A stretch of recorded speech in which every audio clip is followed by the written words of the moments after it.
Have you ever asked yourself this question? Do I have music talent? Or can I learn this particular thing to the degree that I'll be actually good at it and achieve something?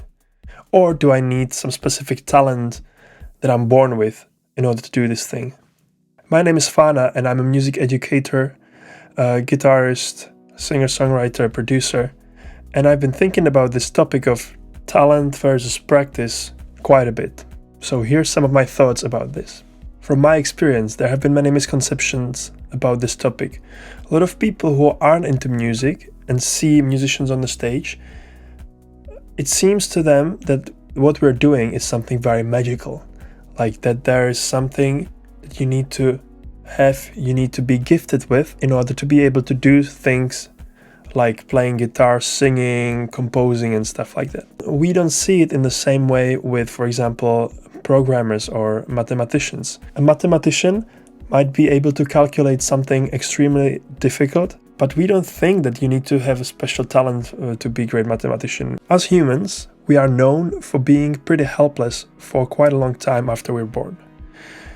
On the other hand, horses, for example, they are born and can start walking within 2 hours. With us humans, it takes us 10 to 18 months to learn how to walk. The reason behind this is that nature realized the environment humans live in changes so quickly that we can't just pick one biological, form, shape that would fit to everything. So we need to make it quite vague. So humans are made quite vague, or have been evolved into quite of a vague blob that stays very helpless for a very long time. But that allows us to learn anything.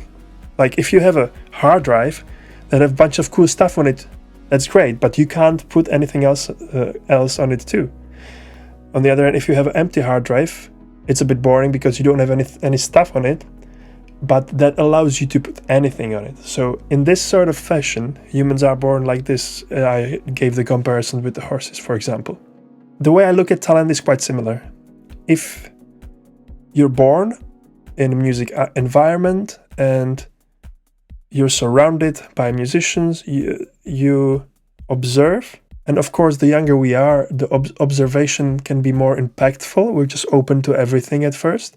So if you're exposed to music and people enjoying music, you develop the relationship with music in a positive way, then you're very likely to have no hang-ups, no preconceived notions about how music is supposed to be difficult. Therefore, you won't see it as difficult, therefore you learn it quicker and you learn it easier.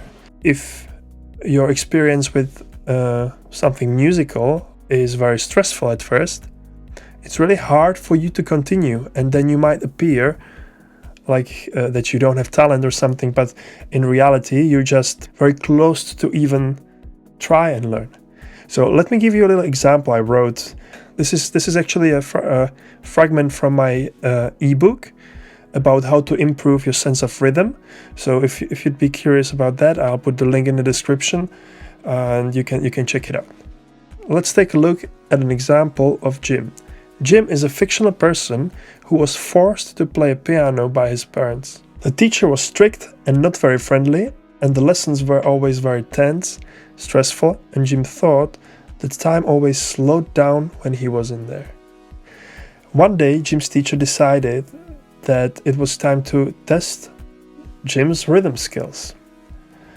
He asked him to clap a pattern, then was pointing out something in the score, and Jim was increasingly getting confused. He was trying hard, but just couldn't really understand how to make it work to teacher's satisfaction. The tutor lost her patience and shouted almost aggressively, "Stop! There's no point in this. You will never be a proper musician with such a sense of rhythm." She opened the door and called Jim's mom, who was patiently waiting outside. "We're done here. Sorry to say, but he doesn't have any talent." And that's how Jim created his limiting belief of not having a good sense of rhythm. And every time someone would ask him to clap, dance, or do something rhythmically, he would be embarrassed and just assume, what's the point? I'm never gonna be good at this anyways, because I don't have talent, right? So this was just one example that I think a lot of us are familiar with, and not just about rhythm or music, but other things too. Because in this case, for Jim, it wasn't just about rhythm or music. It was about being good enough, being lovable. He was excited to go there. Maybe he wanted to be a guitar player or a drummer. He saw it on TV or on YouTube.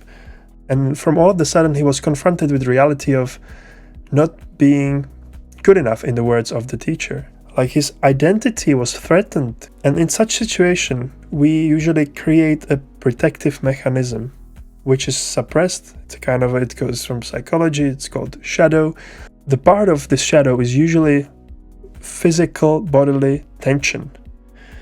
So when we're then asked to perform the feared activity, in Jim's case, it was rhythm or music practice, but it can be anything. What will happen is that a strong resistance will come up. And because it was suppressed, it usually doesn't come to our immediate consciousness, and we just feel uncomfortable and stressed, and we don't want to do it.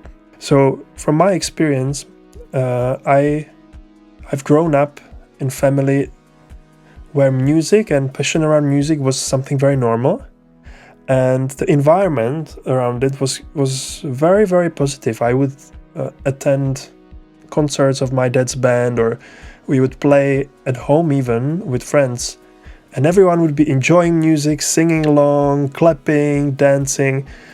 And music for me was never supposed to be difficult or hard. So when I then started learning my first instrument, that's how I approached it. I was like, oh yeah, that's the thing everyone was doing, and it was very simple. Obviously, after a few months of learning, you'll find out that, oh, actually, it's quite hard to actually do that thing. But if the teacher's good, he or she will be able to follow your needs and what you need in order to learn and tackle those difficulties along the way. You'll be fine.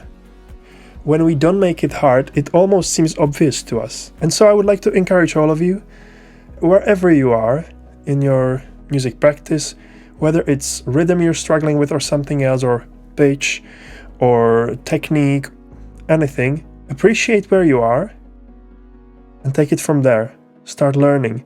I hope this video helps to some of you. Please subscribe, give me a like. I'm trying to connect mindfulness and meditation with music practice. And as I mentioned earlier, I have an ebook about how to improve your sense of rhythm, how to find your inner groove. That's what it's called, Find Your Inner Groove. So check it out, link is in the description, and I hope to see you in the next video.